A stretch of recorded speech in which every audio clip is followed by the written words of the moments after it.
वंदे मातरम नहीं गाऊंगा, मेरी मर्जी। मैं कहीं भी धरने पे बैठ जाऊंगा, मेरी मर्जी। चाहे वो प्रधानमंत्री का घर हो, चाहे वो पुलिस थाना हो, मेरी मर्जी।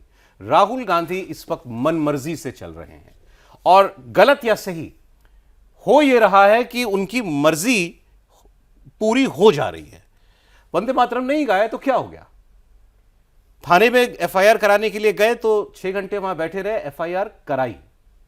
और इस सब का क्या पॉलिटिकल मैसेज जा रहा है, उनको कितना फायदा, बीजेपी को कितना फायदा या नुकसान इसका होने जा रहा है, यही हम लोग आज डिस्कस करेंगे। पूरा दिन आपने देखा टीवी चैनलों पर यही खबर चलती रही कि राहुल गांधी पैलेट गन के मामले में फोर्सेस पर एफआईआर दर्ज कराने के लिए, पैलेट गन और कौन चलाएगा, फोर्स के ऊपर एफआईआर दर्ज कराने के लिए धरने पर बैठ गए थाने पर। और बीजेपी ने कहा कि राहुल गांधी अराजक हो गए, राहुल गांधी को नियम कानूनों की कोई परवाह नहीं है, वो अराजकता फैलाना चाहते हैं और हठ योग करने लगे हैं, सियासी ड्रामा करने लगे हैं राहुल गांधी। लेकिन लगता नहीं कि राहुल गांधी को इसकी परवाह है।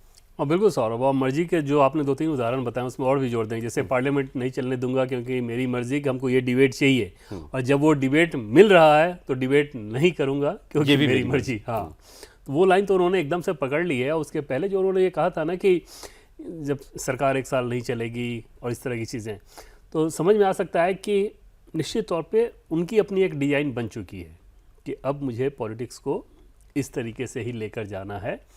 और शायद उसके पीछे वजह सौरभ ये हो सकती है कि बहुत कुछ उन्होंने ट्राई कर लिया और वो सारी चीज़ें जब पे नहीं की, जैसे नफ़रत की दुकान, मोहब्बत की दुकान, ये वो कितनी सारी चीज़ें वो कर चुके हैं अलग अलग मौके पे।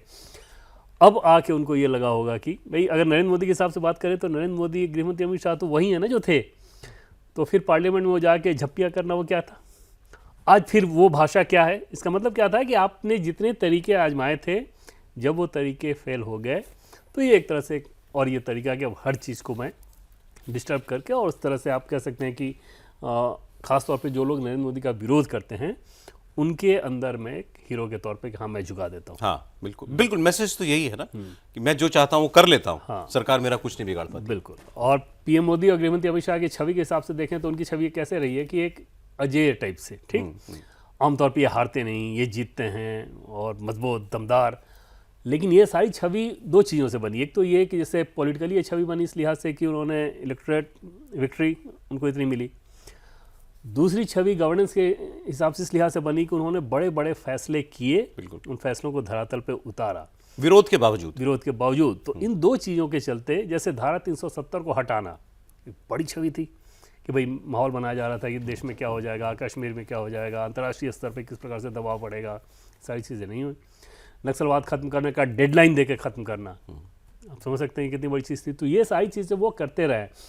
उस छवि को चोट पहुंचाने के लिहाज से राहुल गांधी अब इस तरह की चीज़ें कर रहे हैं कि किसी तरह से उस छवि को चोट पहुंचे, क्योंकि उनको भी ये समझ में आता है कि लार्जर देन लाइफ वाली जो इमेज बनी है राहुल गांधी की समझ के हिसाब से, ये उसके चलते जीत होती है। उल्टा समझते हैं, जबकि जीत होती है, एक्शन होता है, इसलिए वो छवि लार्जर देन लाइफ छवि है। चाहे नरेंद्र मोदी हो, चाहे अमित शाह हो, चाहे योगी आदित्यनाथ हो, बिल्कुल, लेकिन वो उनके कामों की वजह से तो बट राहुल गांधी उसी को पंक्चर करना चाहते हैं।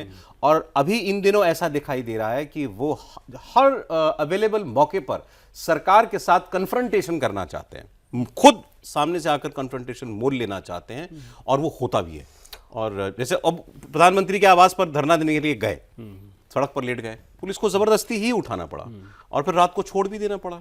मैं तो उस दिन में भी कहता हूं, उस दिन भी सारा दिन दुनिया ने क्या देखा कि राहुल गांधी छात्रों के मुद्दे पर प्रधानमंत्री के घर के बाहर भी जाना पड़ा तो चले गए। हाँ, लेकिन उसमें सौरभ जो चिंताजनक बात राहुल गांधी के लिहाज से ये हो सकती है कि जैसे आज भी जो हुआ, फोर्स पे आप एफआईआर कराने के लिए धरना प्रदर्शन कर रहे हो, देश में बहुतायत लोगों के दिमाग में ये बात अच्छी जाएगी या बुरी जाएगी? अब पॉलिटिकली देखें ये डिपेंड इस पे करता है कि बीजेपी ये मैसेज या ये शब्द जो आपने बोले ये कितना लोगों तक पहुंचा पाएगी।